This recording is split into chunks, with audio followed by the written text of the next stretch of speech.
So this is the title, and these are the two presenters. I'm going to do a little bit of an introduction for both of us. The first thing that you can notice is that I've had a haircut since my last photograph, and that I live near the sea. My name is Marisa Konstantinidis, and I run Self-Athens, which is a teacher development center in Greece and online, and more recently all online, as you all know, because due to the COVID pandemic, we have all had to move our work online and to teach our learners fully online. Angelos is one of the people that I work with, and I have worked with for quite a few CELTA courses so far. And in this photograph, I don't know where you are, Angelos, but I'm in Slovakia. In Slovakia, but right now you're in Dublin. Yes. And he has moved to Dublin to complete his PhD. And he's being very, very much missed from Athens. But the online situation has made it possible for us to work again much more closely than was possible before. I keep touching my iPad and jumping back and forth. We are both CELTA tutors and Delta tutors, and of course we want to familiarize you with the courses that we offer at Self-Athens. So I will try to share links with you. Some of you know our courses because your names are familiar, and some of you are even trainees of ours. And I hope you don't say anything unnecessary in the text chat.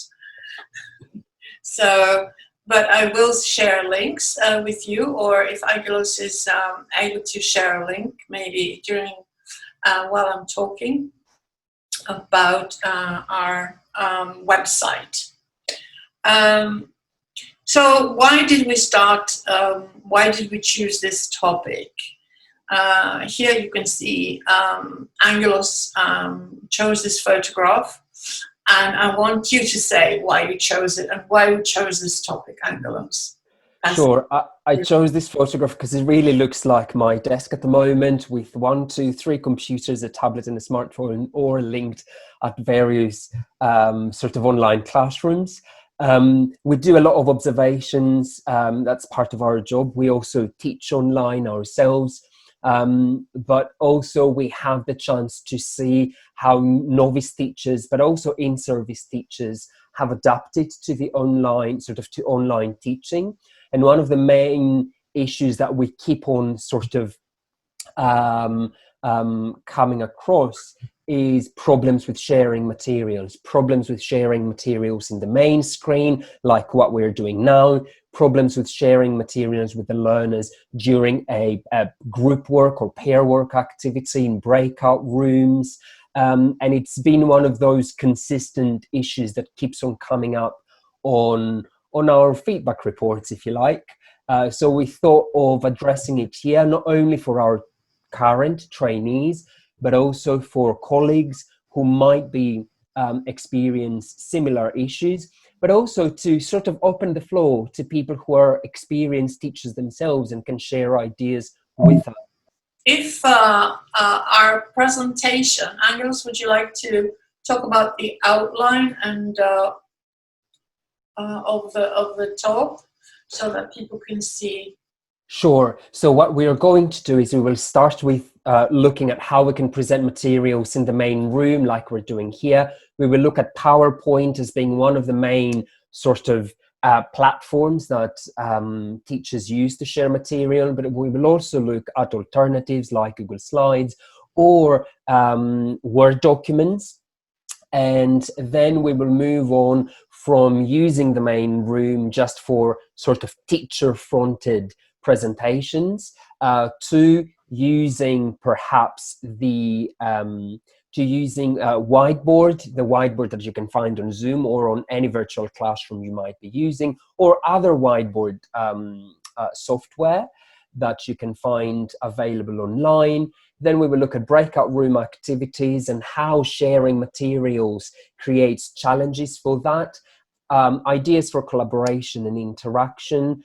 Again, looking at third-party sort of software. And finally, we will look at how we can share materials before, during, and after the lessons. Okay. All right, some people, can you see the slides, please? Yes, slides are visible now. They are visible. Yeah, okay. So I'm very sorry. This is still one of the problems that we're talking about, that sometimes it's very difficult to share the material that you actually want.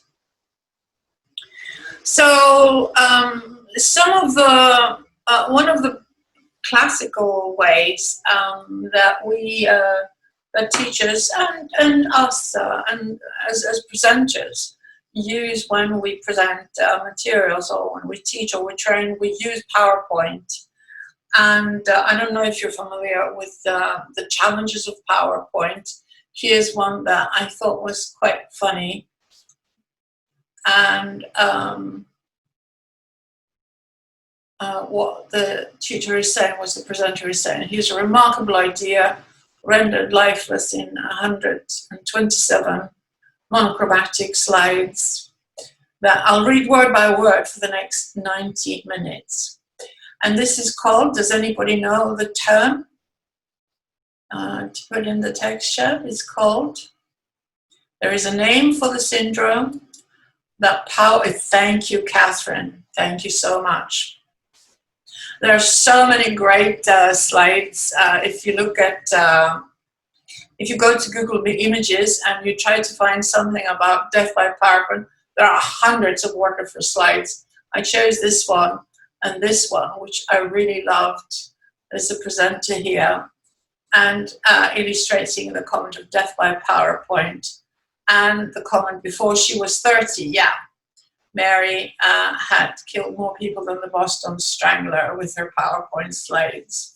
I thought that was quite funny. Anyway, Angelos and I laughed when we saw it, and you can laugh privately to yourself. Well, these are some of the things that we're going to be, I'm going to be very, very brief about it, because this is not all about presenting through PowerPoint, but a lot of our trainees, you know, they eventually get it right, but when they begin presenting, they have issues with animations, with fonts, with text sizes, with the templates they're using. And as you can see here in the word cloud that I presented, death by PowerPoint, how to use exercises, how much, you know, how many sentences to present on one screen. And here's an example from one of our lessons that I observed recently, and these are all with permission by our trainees. So what do you think is the problem with that? Do you see a problem? Can you read the text? Is the size big enough? There's too many words, it's far too small, and the contrast is very, very difficult as the text is too long. And there's other examples of amount of text. This teacher wants to highlight these highlighted phrases. Sorry, what was your name again? I'm so sorry, but I've forgotten your name. This is so embarrassing. And yet, she has all these words around it that make it difficult. I mean, it's, what is her job if it's all on the page? We might as well. Yeah, I know you can't. Thank you, Angela. This is really a good comment. I know you can't read this, but I'll read it for you. So why did you put it on the screen if you know people cannot read this? So instead of doing this, I think maybe we need to think about size of text and just highlight small parts of text. And maybe this would be easier to process. Here are 4 or 5 things that you can say to people if you had forgotten your name.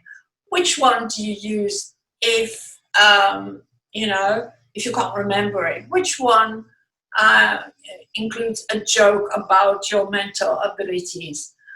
Which one is a good excuse? And then you can just maybe elicit which is which rather than have them read all this long text with other interfering vocabulary. Here's another slide. This slide goes with the text that I showed you before. And that's another problem with slides, with PowerPoints, or text and exercise. That very often, in order to project on screen, there isn't enough space to put both. What problems do you see with that? You project the text, then you put the questions up. What happens? People have forgotten all about the text, or they have the text, they don't have the exercises, or they're on a very small screen, they can't see both. It's gone. The reading lesson is gone. So what would you do instead?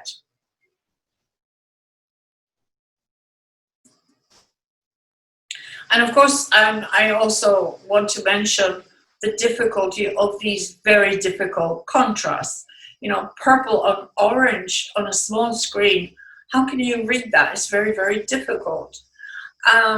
So one of the things is font size, and I would probably use these sizes. I personally don't like Times New Roman. I don't know which sizes, which fonts do you prefer yourselves? I personally prefer Verdana and maybe Arial. I don't know about you, Angelos. Do you have a comment about that? My favorite one is indeed Times New Roman, but I don't use it anymore because I know that it's difficult for dyslexic people to actually follow. So I've started using Verdana way more often. Yeah, and also the other one, I can't remember the Comic Sans MS. Yeah, that's a little bit idiosyncratic, Sharma and Dimitra. But you know, it's fine. It's a little rounder. And it looks a little bit more like handwritten. Dyslexic students, yes, it's very, very, very good point. This is true, but sometimes this kills the curiosity. It kills the mystery. And teachers very often, if they are presenting a text or a listening, they don't want the students to read it in advance. They want them to do some prediction kind of activity, some guesswork. They want a lead-in. Yeah, so I don't want my students to have read the text and prepared it, and as some more traditional teachers say, before, in advance of the lesson. I want them to predict. I want them to do some guesswork.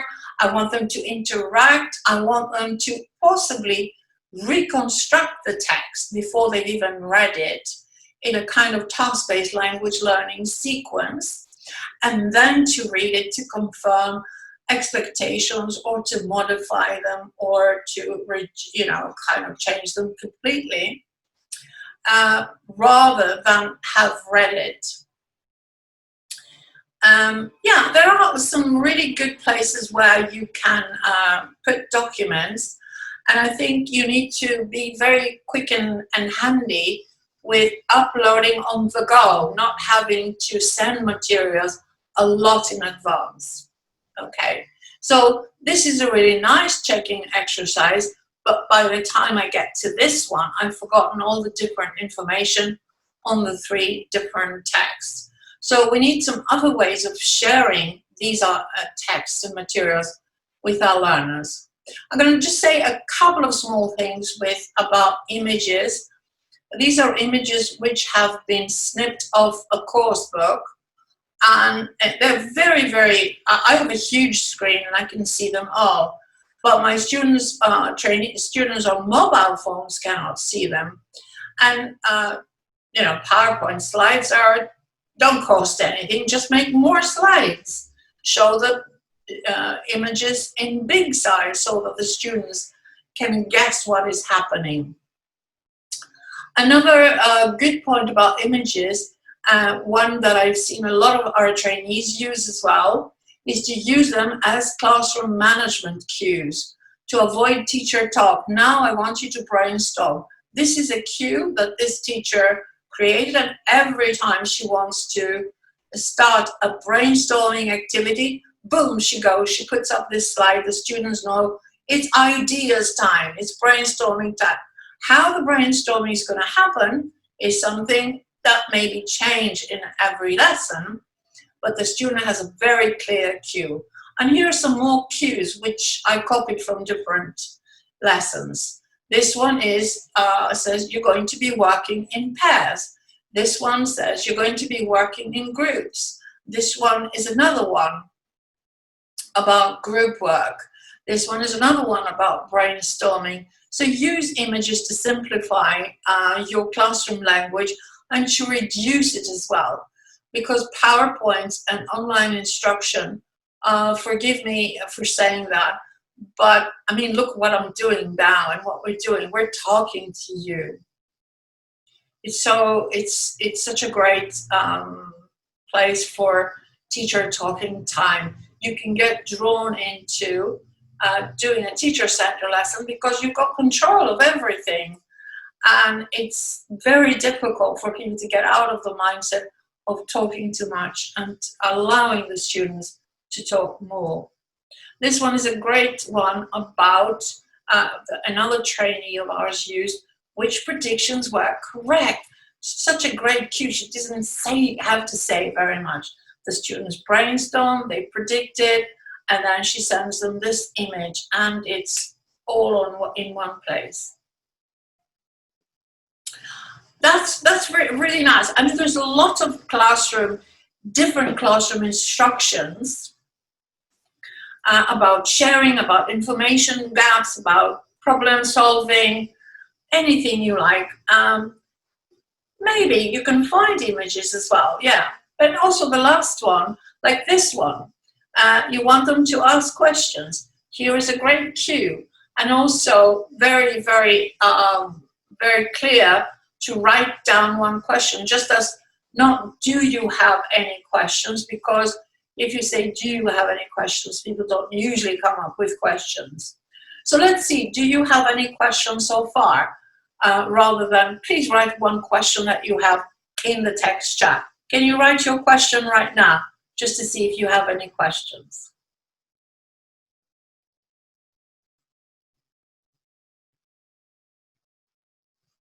Can you do that now, right in the text chat? I wasn't forceful enough. Write a question. An easy way to use image creation software.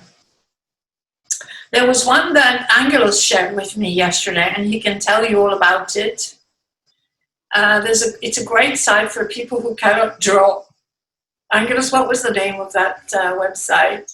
It's autodraw.com. I'm going to post the link in the chat. Yeah, all right. Can I just show you? Yeah. I mean, if you go to Google Images, thank you, Angelos. If you go to Google Images, are you familiar with Google Images, Ruth? Yes. Well, in Google Images, you can find anything you want, and all of the images that we put mostly are from Google Images, but autodraw.com. Not all of them, that's true, but if you use an image just for one lesson, it's okay because you're not publishing it, and it's a private lesson between you and your learners. If you're presenting or publishing something in materials, obviously you have a problem. Autodraw.com is for people who cannot draw or cannot use a mouse to draw, and if you try to draw a tree, it gives you some ready-made trees, and it presents you with a great tree. So the last thing that I want to say is that perhaps Unsplash, well, we're going to explore that later, and maybe we'll come up in our next presentation. These images come from the icons in Microsoft Office, but I just wanted to say that maybe this is a personal gripe, a personal peeve, that I don't know if you disagree. If you disagree, please say that in the text chat. In a lot of the lessons that I observed, and I think, most tutors and colleagues have seen the same, there is a fondness for the gap fill, for the put the verb in the right tense kind of exercise, and very often some neglect for oral work in the classroom. So do use images as prompts, allow the students to practice language by putting up images and getting them to talk. This is from a lesson that I did on the infinitive of purpose. And at this point, I put up a lot of images on the screen and then sent people to breakout rooms to describe the purpose of one image and then for the others to guess it. For example, we use this to clean the floor. That would generate this, it's a mop, and the students would identify the object. But, we use this to clean the floor. Teachers generally put a gap fill with lots of infinitives of purpose. Catherine's saying, sometimes I have problems with screen sharing. I'm never really sure whether to press share first or click on the document first. It never seems consistent. I'm not sure that that's a problem with Zoom. I think there are different ways of sharing. You can share your whole screen or an application. It depends on whether you share it, yeah. So you can share your whole desktop or a document, the application that includes a document or an image.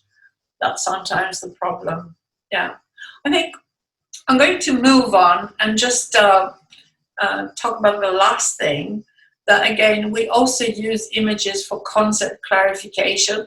This is something that I took from a lesson, and it's fine. Yeah, hang on a minute, I missed half of your chat. Yeah. But it's very static and it's a given. And again, this is the trap of using PowerPoint to explain. So PowerPoint is a great explicator tool. I don't know. And we really need to consider turning it into a more active tool. And for example, the same idea, the same timelines could be used in a different way. You could say, okay, here are the 3 examples. Here are the 3 timelines. Can you draw lines to match them up? And then maybe match them with these 3 meanings. Which one is about parallel actions? Which one is an ongoing past action? Use the animation feature in your PowerPoint. So use all these affordances that PowerPoint has to be able to make your presentations more interactive and less teacher-centered. Lila says Sway is also a good way of presenting. And I think now with about time, I think I'm going to skip that so much because I think we've said enough about PowerPoint and possibly other presentation software. And it's time for Angelos to talk to us about the issue of PowerPoint versus Word, slides or handouts. Thank you very much for that. When I started teaching online, I started using PowerPoint as well, and I did come across all the issues that we've been sort of looking at. Giving very teacher-fronted presentations, talking through my slides, and also other issues.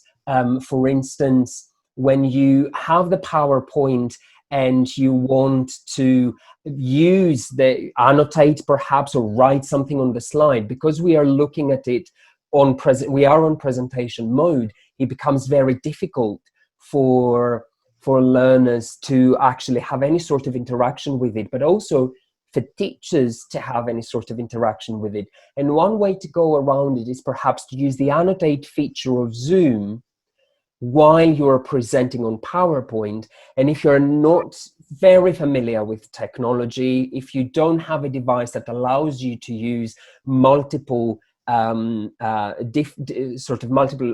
software applications at the same time, it becomes very confusing and it's easy for the teacher to lose track. So here I have two different ideas of what you can use in your lessons. The first one is a Pear Deck at Google Slides. So those of you who are familiar with PowerPoint, you are also, I suppose, familiar with Google Slides. This is the Google version of Microsoft PowerPoint. If you have a Gmail account, you have Google Slides for free. And you can create your slides in the same way that you would create your slides using PowerPoint. Pear Deck is an add-on application that you add to your Google Slides and allows for some interaction. So here you can see, for instance, just a few examples of what you can do with Pear Deck. So you can create open-ended questions, multiple choice questions. You can have a question where learners need to give a numerical answer. You can add an interactive link so learners can actually click on the presentation and they can be redirected to another website. They can draw on your slide without taking control of your screen, which is the only way for PowerPoint to allow learners to draw on your slides. Or you can have a draggable sort of matching activity or drag and drop activity. The good thing about Pear Deck is that it gives you two options. It allows you to do it in a teacher-led manner. So the teacher shares their screen, the learners follow the presentation and they can interact with the slides. Or you can have a student-paced version of it, where perhaps you send your learners in a breakout room activity and they have their link, they click on the link and they perform the task or a series of tasks in their own, following their own pace. This is great for synchronous learning, but it is also great for asynchronous learning. You might want your learners to perform a task together as homework or as preparation to your lesson. Here I will just have an example of a multiple choice way of a multiple choice type of answer.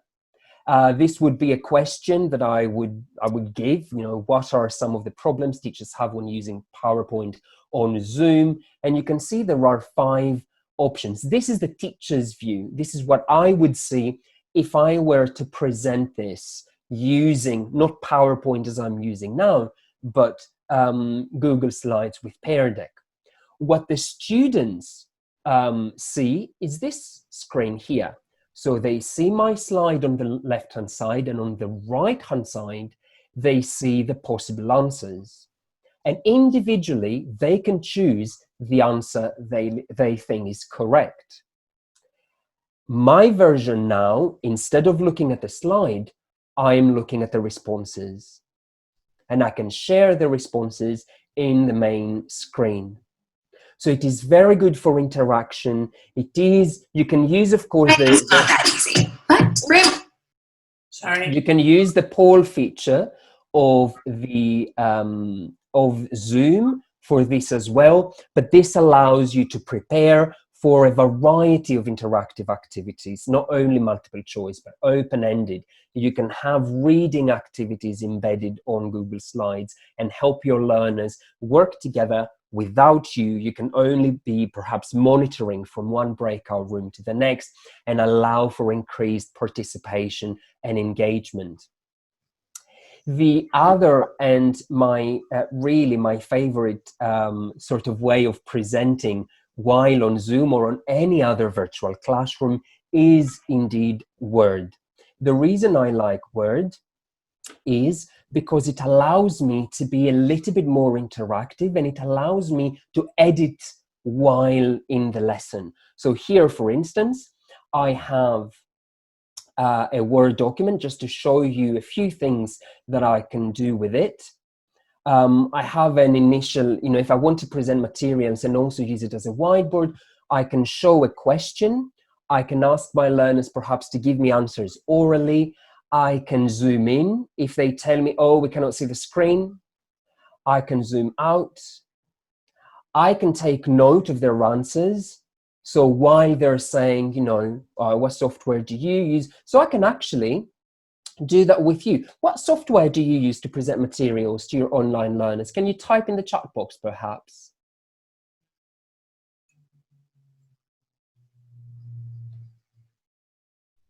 Super. So you see, while you're writing in the chat box, which might be difficult for somebody on a mobile phone to follow, I can also type here some of your answers. I can say yes, I can see Padlet, PPT, Word, Jamboard,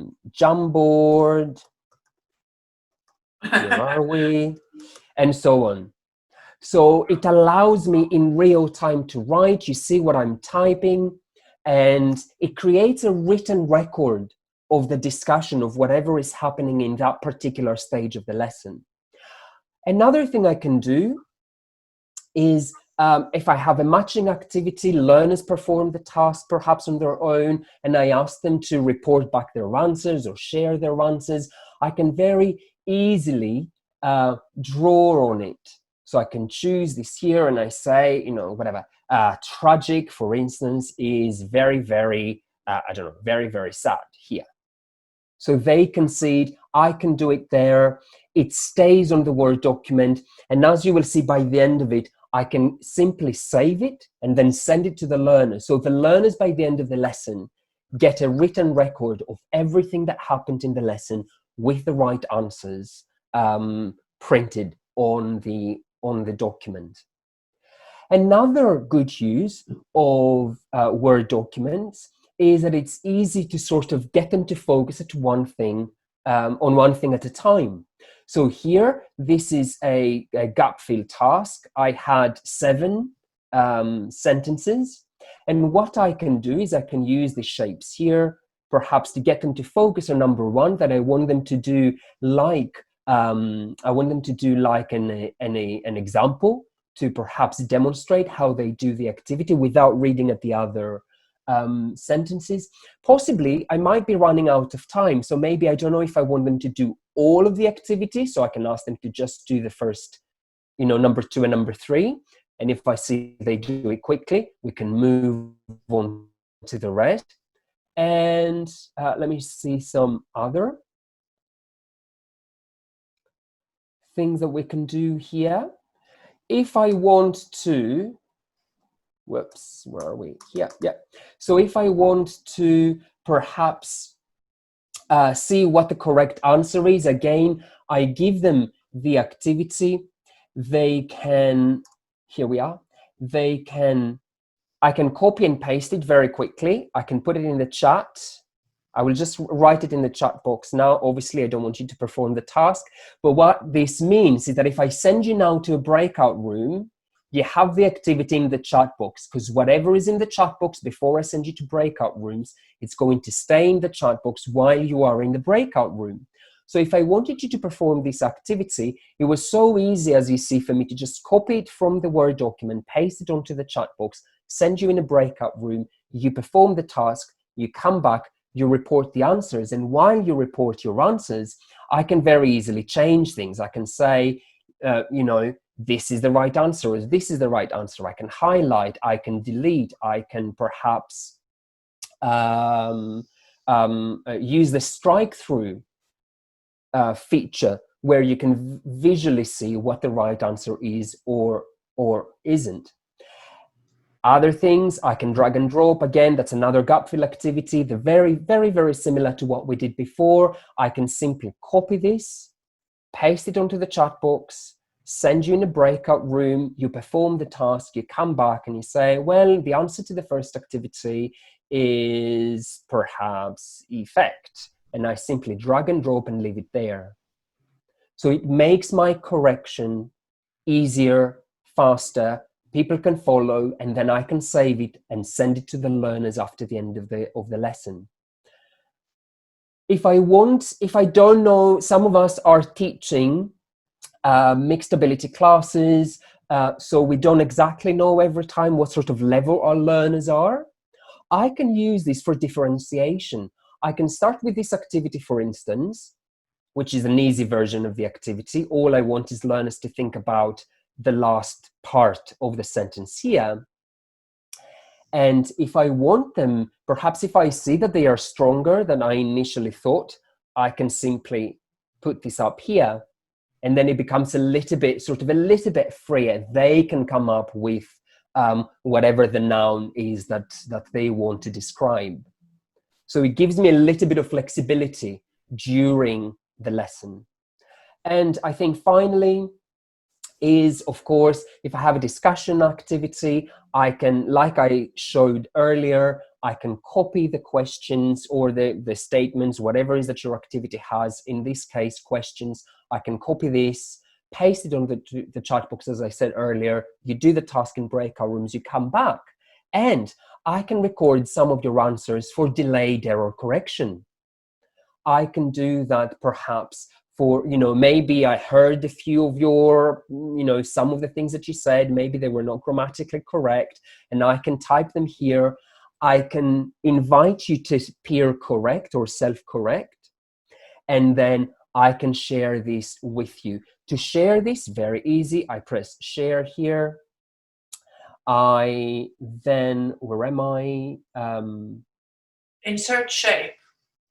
Let me go to my PowerPoint here. But if I want to share it with you, all I can do is simply drag and drop this onto the chat. So most of you, if you have the updated version of Zoom, you will find this Word document in the chat box and you can download it.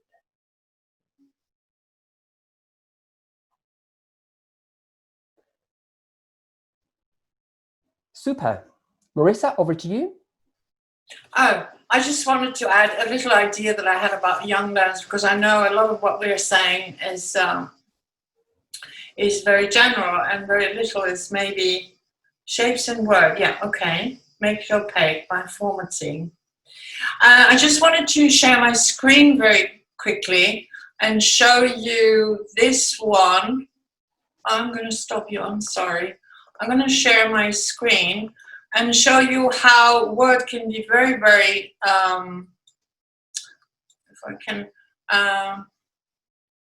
very flexible for on-screen storytelling. This can work with your interactive whiteboard. It can work on a whiteboard. And this is an idea that I took from a lesson on an actual blackboard, where all these little elements were pieces of paper stuck on the board, and the teacher told the students a story which went like this. I'm going on a lion hunt, and I'm walking down the street, tap, tap, tap, tap, tap, tap, tap, tap, tap, and then, the little character is walking, or you can use this little character here.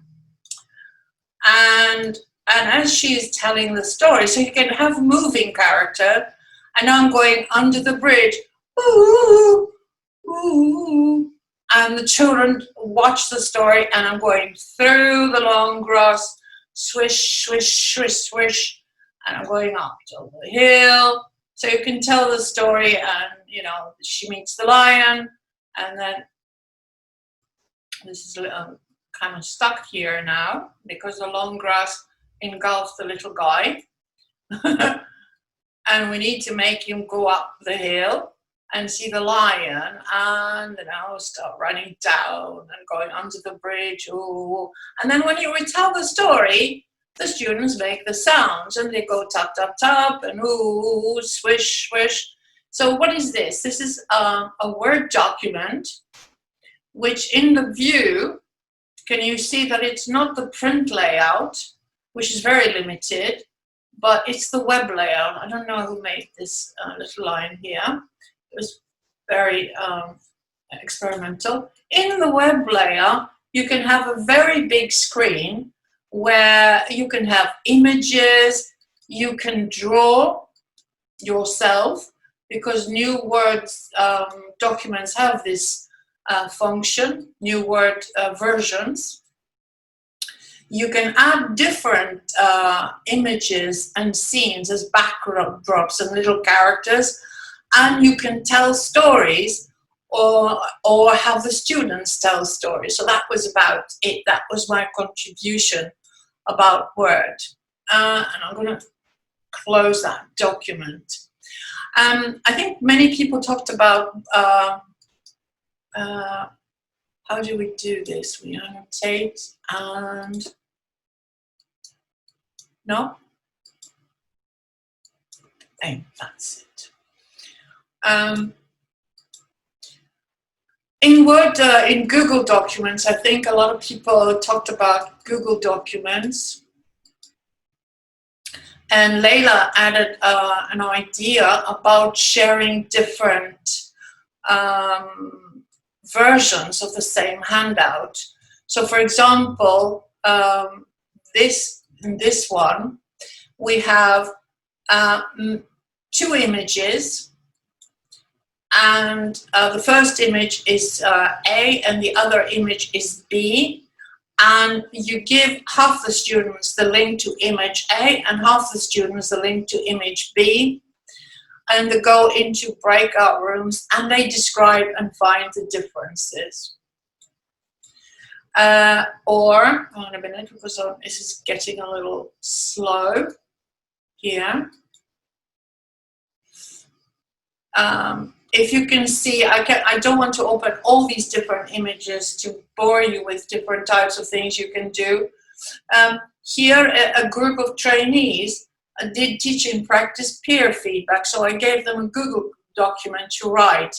Here was from a writing lesson where 2 students were writing and one used different colors. I think we're going to talk about collaborative writing later. And here is the second image from the Mystery Eyes lesson. You can give them charts, these are boards and grids that they've been asked to complete together, writing a film review, and so on. And also on Google Drive as well, you can see how the concept of drag and drop can become easier, because a lot of people like the idea of drag and drop, but the students usually cannot drag and drop. It's just the teacher, right? So if you have an activity where you want to use the idea of drag and drop, at the moment I cannot display it for some reason, you can put it in Google Drawings. So in Google Drawings, you can put different images and you can copy the link very easily. Google Images and Documents are very easily copyable. You just go to the particular document and you ask Google Docs to make a copy, which you can share with a different link to different groups. Okay, so I'm going to stop sharing and come back to, hang on a minute, my presentation here. And we looked at all the different options for, sorry, where were you? Where were we, Angelos? Were we here? After the story. Yeah, you're going to talk about that. Yes, so I also wanted to talk about using the whiteboard. I think the whiteboard also is a very powerful tool for one very basic reason. The majority of us are very familiar with using whiteboards because that's what we've been doing for quite some time. So Zoom gives you the chance to have a whiteboard that you can share with your learners. The learners can access a whiteboard when they are in breakout room activities. So if you want them to work together and put something in writing, you would need to teach them how to activate the whiteboard. You would also need to teach them how to save the whiteboard and then share it back with you. It sounds a little bit complicated, but after you show them once, it is very easy to do. Usually I create short tutorials and I send them to my learners, and by the next lesson they know how to do this. So Zoom gives you a whiteboard, which is fine, basic, but fine. The only problem that Zoom's whiteboard has is that you cannot see, if you are writing and another person is writing on the whiteboard, while you're typing, you cannot see where the other person is typing. So very, very often you end up with learners writing on top of one another's sentence. So this is a little bit, it's not really great. There are other whiteboards that we can use here. I just have 3 ideas for you. I have Auto Draw, which is something I showed earlier. It's a wonderful app for some of us who cannot draw anything. Of course, you can have text, but you can also do a little bit of a sketch of something, say a sketch of a tree, and the system recognizes that this is something that looks like a tree, and it gives you better versions of a tree that you can use if you want sort of fancier drawings in your lessons. Again, you can send a link to your learners. The learners can start writing, and you can check what they're doing while you're monitoring a breakout room activity. Classroom screen, that's the one on the left-hand side where you're looking at, is also a very nice sort of whiteboard that you can use with your lessons. It is, when it was originally designed, it was originally designed for teachers to use in lessons that were delivered in physical classrooms that have a projector, only because it has all these great features of, a random name picker, a whiteboard, a countdown feature. It has those sort of green light, red light, yellow light that's about, an activity. So when they are about to finish, you go to your yellow light, and when you want them to stop talking, you go to the red light. But you can use that as well if you want to perform a task in the main room without you necessarily being there and interfering. So you can give them a discussion question or a debate, possibly, where you want all the class together to participate. You can turn your camera and you can turn your video and microphone off, so you don't really interrupt them, but you can use those cues to help them and support them and manage the task. The other link I have there, miro.com, I hope I'm pronouncing this correctly, that's a little bit more advanced for teachers and for learners to use. Once you get to know how this works, you can do really good things about it, like brainstorming activities. It creates a board of the entire lesson. You can divide the board into several sub-boards, and each pair or each group has access with a unique link to a particular sub-board. And then you have a collated view of all the boards together. And again, you can email these to your learners at the end of your lesson. Then let's see. So some of the sort of positives and negatives of some of the things that we saw. The Zoom whiteboard can be used by all students. It is easy. It's only on the platform that you are teaching, so you don't involve another software, which might add to perhaps, teachers' stress, but also to learners' stress as well, because they have a lot to learn when we ask them to learn how to learn online. So it has that positive element. Classroom screen, you can have one for each student, and the learners can work on it, perhaps after your lesson, if you give them a collaborative activity as well. And Google Docs, which is something that most of us are by now familiar with, is that you can have learners writing at the same time. You don't have that problem that you have with a Zoom whiteboard, because when you are typing, you can see where the other person is typing. But then it's something that the teacher needs to monitor, create, share, go back and check as well. Breakout room activities. Let's see what we have here. So this is a list. I'm not going to read this. Just a list of activities that people do when they are in breakout rooms, sort of the usual pair work and group a list of possible activities, really, actually, but there's lots more that you do. Sorry, I'm lost to No worries. Yeah, absolutely. And we've seen of all the lessons we observe, we always get sort of similar problems coming up with breakout rooms. We have teachers who are not, who sort of dread breakout rooms for particular reasons because things don't always go well. But also, if things don't go well in breakout rooms, then learners experience what we now call breakout room fatigue. And every time you say the word breakout room, they're like, ugh, because they know that something will go wrong. So things that, happen is that they are in breakout rooms, they don't have the prompt, they don't know what to do. And maybe you give the best instructions possible.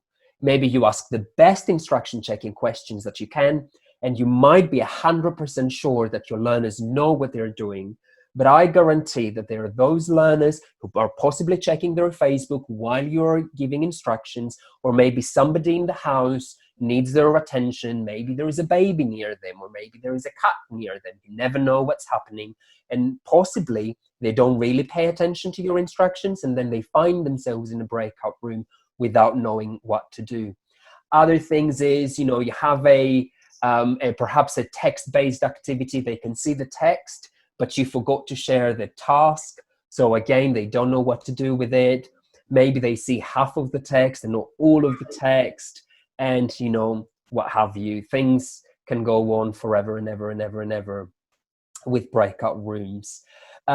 So some perhaps, before we go there, some of the things that you can do is use the chat box, like I showed you earlier, and remember that whatever is in the chat box is shareable in the breakout rooms. So you can even copy and paste the text and the discussion questions, or only discussion questions, or only a gap fill activity. That's if you don't want to get learners to have access to your handout before class. If you have shared the handout with your learners, it is important that, again, in the chat box, you clearly say, I want you to go to page 2, activity 1, 5 minutes, and then send them into the breakout room. So even if they didn't pay attention to what you said earlier, they can go in the breakout room and they can see the instruction written in the chat box, and then they can say, okay, let me open the handout. Again, I've seen in some of the lessons that I observe, some teachers have done a brilliant job training the learners on how to use the breakout rooms effectively. If you have that opportunity, it might take a lesson where you can teach them how to share screen while they are in breakout rooms. So you can have those learners who have the handout, and the minute they go to the breakout room, they can share the handout, they can all look at task 3 on page 2, and they can all perform the task. It will take a lesson, but it will make their experience in the long run so much better. So clear instructions are not enough when we are in the online environment. We need to ensure that learners have somewhere written the instructions, the prompt, whatever it is that they need to use for them to perform the task. I always try to say to my trainees, learners need to know what to do, how to do it, and why to do it. So these 3 things, if you can have them somewhere for them to check, that's super. Marissa, over to you for this one. Sure. Let me just share my PowerPoint. I'm not going to share my PowerPoint. I'm just going to share my screen briefly. And I want to talk about online collaboration. We looked at how learners can collaborate on Google Docs. And Angelos mentioned, put this really lovely slide with all the different versions. I don't know if any of you remember Etherpad or Primary Pad, which was a Google affordance, but now they've stopped them.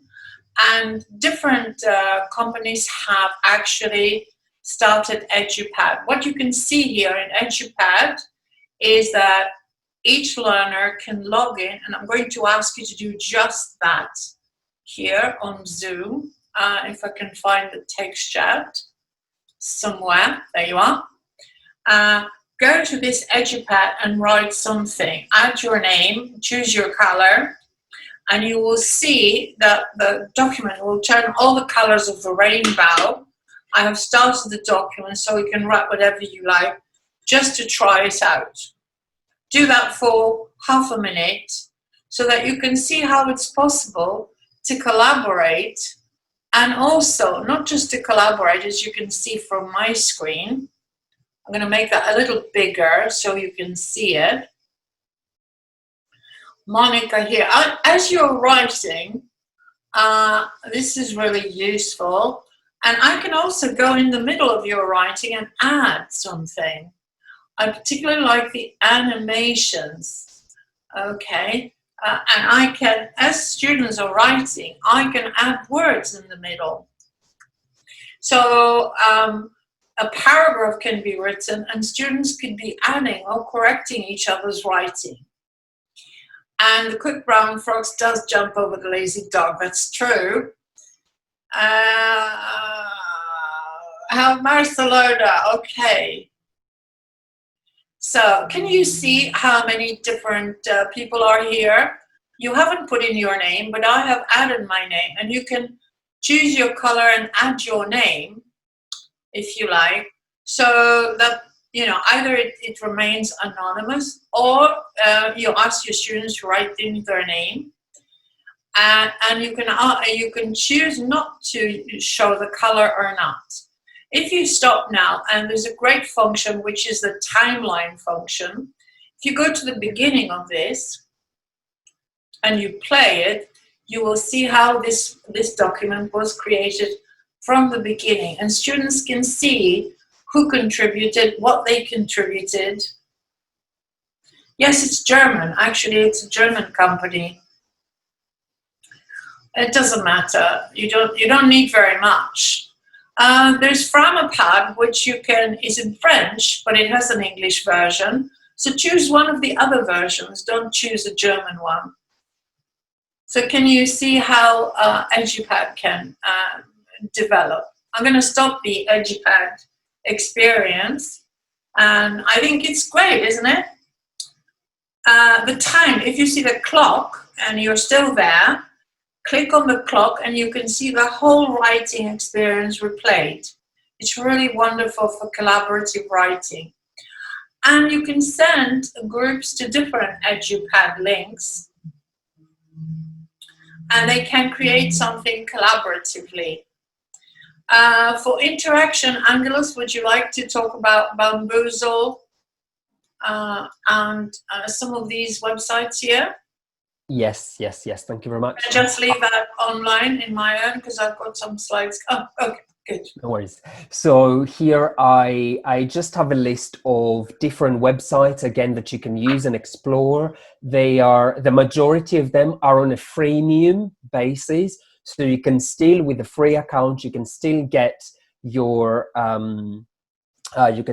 basic features, and these, all of them, Bamboozle, Firebox, Wordwall, they create quizzes. Again, like I showed earlier with Pear Deck, you can ask the system to either run these quizzes in a teacher-led fashion where you have everybody in the main room and you are the one who controls when we go from one question to the next, or you can have a student-paced version of them. So you send your learners to the breakout room, you send them the unique URL, and they can work together to do a matching activity, a quiz. They can do a guided discovery task on their own where they try out, they pick the right sentence. They think sentence 1 is grammatically correct, and the next slide is going to tell them it is correct because of this, or it isn't correct because of that. So it allows for a little bit of sort of learner discovery time, but also it encourages interaction. It encourages learners to work together in pair groups, in pairs or groups. So you can also have polls using the Zoom feature of polls. The only thing with polls to remember is that you need to have created them in advance. You can also create them during the session, But this is not very straightforward, because while we are now on Zoom, if I want to create a poll, if I press the poll button that I have in front of me as a co-host, it will take me to the desktop version, to the browser version of Zoom. It will ask me to create the poll. So learners will just be waiting for me to create it and then come back on Zoom to activate it. So that's something to think about. The last two sites that we have there, Mentimeter and Answer Garden, are very good if you want to get quick responses, 1 word, 2 word responses to something, maybe for prediction activities, for a little bit of brainstorming as well. So all of them, free versions. The premium versions give you more control as a teacher to create a log, to see every single one, every learner's response. But the majority of them do not require, or have an option not to require, learners to log in. So they can log in as guests, which is great if you are in a context where GDPR is an issue for you.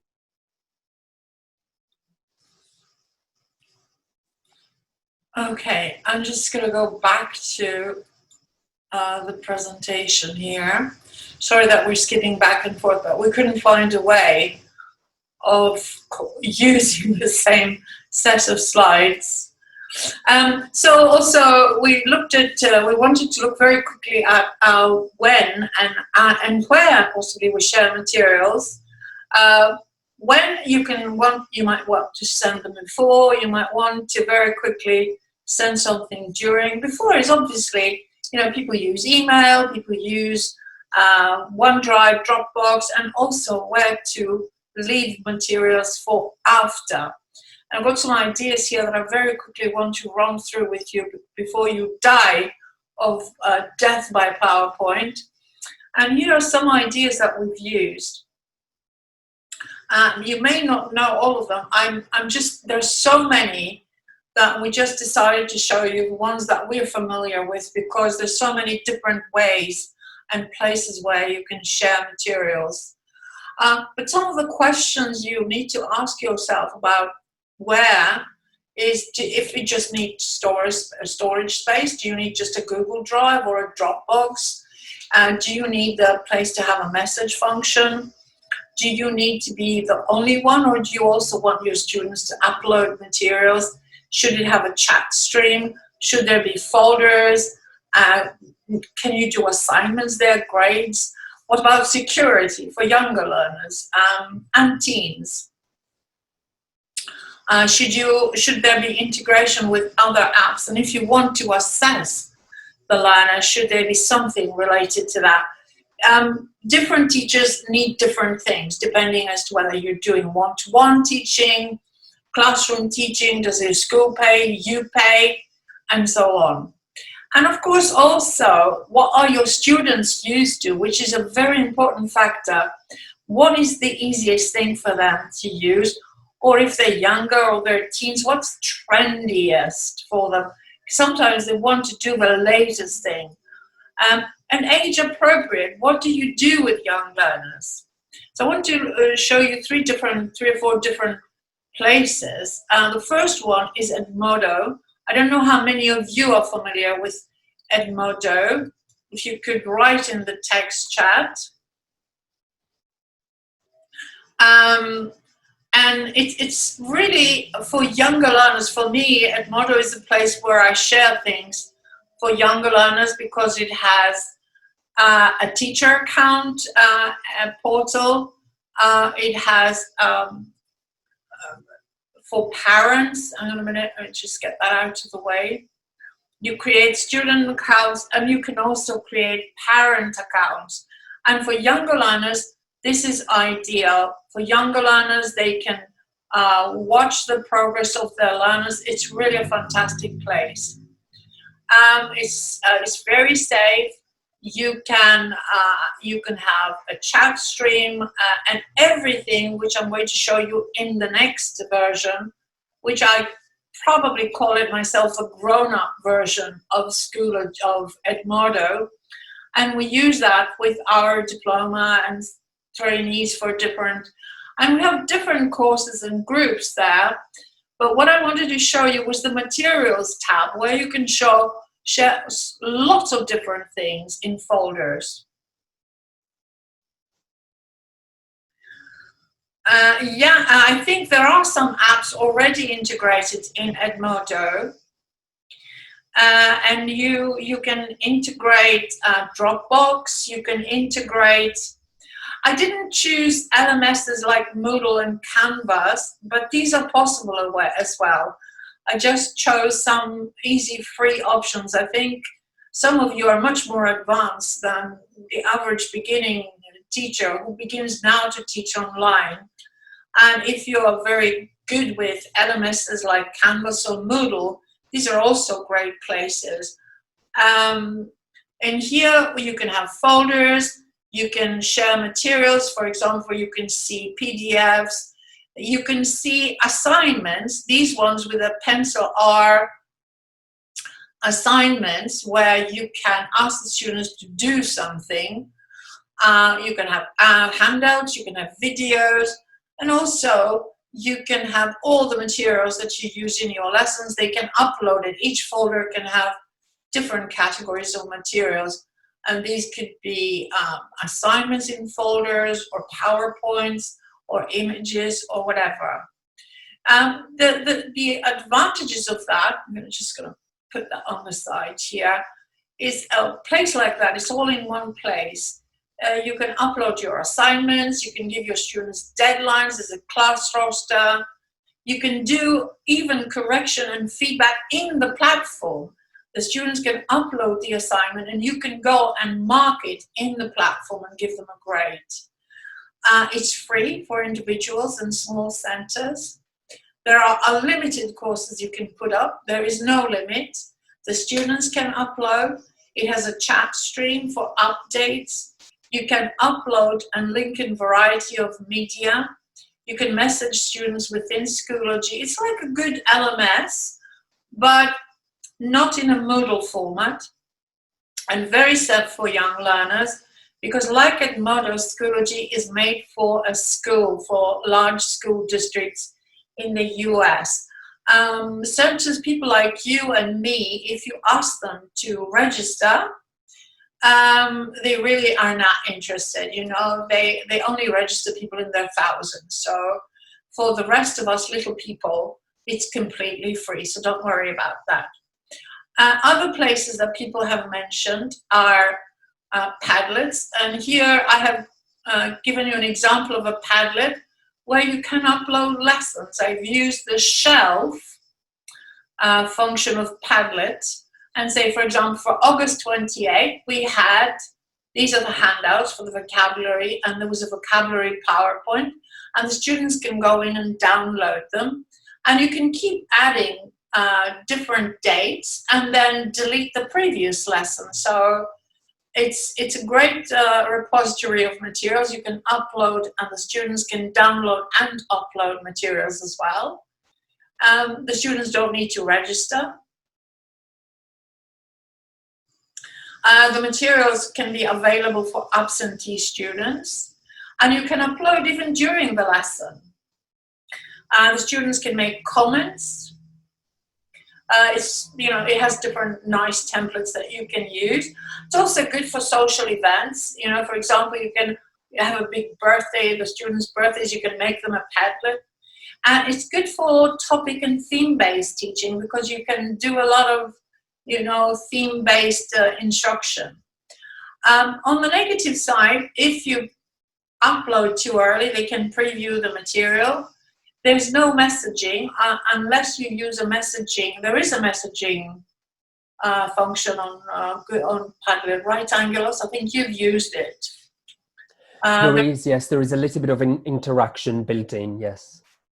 But it's not on this particular example. And all the students get the same materials, and it's only free up to 3 boards. However, it's not very expensive if you want to upgrade and use unlimited boards, if you like. More recently, with our own classes, we've been using Google Classroom, and you can see here how one trainee has uploaded her materials for a particular lesson. It's a really good place. It's very easy, it's very simple, it's free. You can upload all sorts of materials. And some of you, even in the audience who have attended our courses, you've used it. And, you know, hi, Vasilios. You cannot hear me? I have no idea why.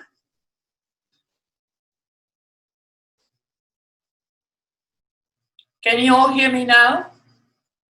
Am I audible, Angelos? Yes, yes, thank you. Okay, it has a chat stream like Facebook, Google Calendar. It's very compatible with Google Documents, the G Suite, if you have it. And it's private for like all these different places you need a class code to send to the learners. On the downside, how to join is not intuitive. The student is invited and then they have to click on that plus side. If they don't realize that they have to click on the plus side, they can never join. And there is no instruction. It's not very easy. Gmail is preferred, and it doesn't have many add-ons. For other older materials, some of you are familiar with PBWorks, yeah, with wikis. And this is an example of a course that we did for George. We wanted American English. This was one student we had some time ago. And PBWorks is great because you can upload material for the learner by lesson, what you covered in class, what you give them for homework, the teacher's comments, and more ideas here. For example, for an intermediate class, I created a PBWorks for them for flipping their lessons, helping them to be more autonomous. So if they want listening practice, they will go to this. If they want self-pronunciation, if they want grammar, they can click on the right box and do whatever they like. For any of those ideas that we have shared with you, I think Angelos has already mentioned this, the students need to be trained. So make sure you include something as part of your training. Find a YouTube tutorial. If you're going to use Moodle, find a Moodle tutorial and use it for listening. If you're going to use a wiki, find a wiki tutorial and create a lesson around the tutorial. Or make a screencast for your own learners. Use early on to inform them how to join, how to work. And there are so many different screencast programs. Obviously, you can use these programs for other things as well, for giving people feedback. We've used Jing, we use Snagit. My own personal favorite is Screencast-O-Matic, where you can also do, flip presentations. But I think that's about it. Angelos, I'm going to stop sharing, come back to the room. If there are questions, now is a good time to ask them. So let's see. Let's have some Q&A if we have time. I think we did kind of go overboard with materials a little bit. We apologize.